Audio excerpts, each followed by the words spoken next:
It's funny how some of the most meaningful moments in life don't happen on grand stages or during big celebrations. They happen in small, quiet, and often unexpected places. For me, one of the most heartwarming memories I carry with me happened in a place as ordinary and overlooked as our bathroom. It wasn't a moment planned or even noticed by anyone else, but to me, it was everything. It was a glimpse into the strength, love, and bond once shared with my mother, and how those few minutes in a cramped, steamy bathroom helped me understand something deeper about her and about myself. It all started on a rainy Sunday morning. I was 17 at the time, caught between the awkward insecurity of adolescence and the growing pull toward independence. My mom, ever the early riser, was already at making breakfast, humming some old Bollywood tune I didn't recognize. I was curled up in bed, my stomach twisting with anxiety over school, friendships, and my upcoming college entrance interview. I didn't want to admit it, but I felt like the world was moving too fast around me, and I couldn't quite catch up. That morning, though, something was different. My mom knocked on my door and peeked in with a warm smile. "Shania, want to do our spa day today? Just us girls?" Her voice was light, playful, but behind her smile, I saw a flicker of concern. She'd noticed I hadn't been myself lately. I almost said no. I had 1,000 excuses lined up. But something in me wanted to be near her, to be seen, comforted, understood. So I nodded. Our spa days were a tradition we hadn't done in months. When I was younger, they were a weekly event. We'd fill the bathroom with scented candles, turn the hot water on until the whole room was filled with steam, and spend hours pampering ourselves, masks, scrubs, foot soaks. But as I grew older, I started pulling away. I wanted privacy, space. I rolled my eyes at the rituals that once thrilled me. But now I miss them. I missed her.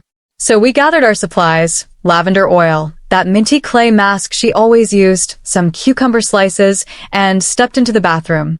The warm steam fogged the mirror instantly, creating a soft haze around everything. It smelled of eucalyptus and citrus, like comfort in the air. I sat on the closed toilet lid while she ran warm water into the tub, humming again, her hair tied in a bun with a few gray strands peeking through. "You remember when you were 7 and tried to wax your own legs in here?" she asked, grinning as she looked over her shoulder. I laughed out loud. I remembered it clearly. I had smeared a thick layer of wax onto my shin, and screamed bloody murder when I tried to rip it off. She had come rushing in and ended up using olive oil and endless patience to clean up the mess.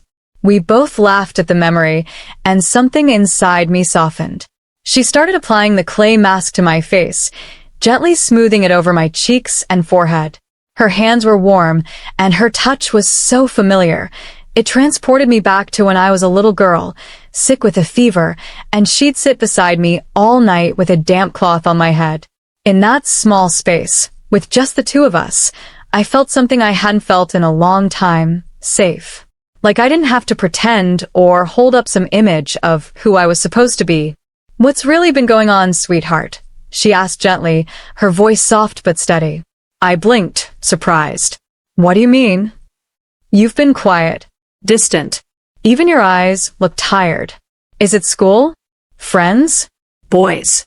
I exhaled, the weight of everything I'd been bottling up pressing against my chest. I wanted to speak, but the words got stuck. She didn't push. She just sat down next to me on the edge of the tub and waited, like she had all the time in the world. And that was it. I broke down. The tears came suddenly, silently at first, then in great heaving sobs. I told her everything. How I felt lost. How I wasn't sure I was good enough to get into college. How my best friend had been pulling away, and I didn't know why. How sometimes I just felt invisible. She didn't interrupt. She didn't offer quick solutions or cliché advice. She just pulled me into her arms, her embrace warm and steady, and held me as I cried. In that tiny bathroom, with the sink still running and the clay mask drying on my cheeks, I felt more heard than I ever had. "You are enough, Shania," she whispered into my hair. "You always have been. And no matter what happens out there in the world, in here, with me, you'll always be loved." Her words didn't fix everything, but they wrapped around me like a blanket. They were a reminder of who I was beneath all the pressure and self-doubt. And more importantly, who I had in my corner.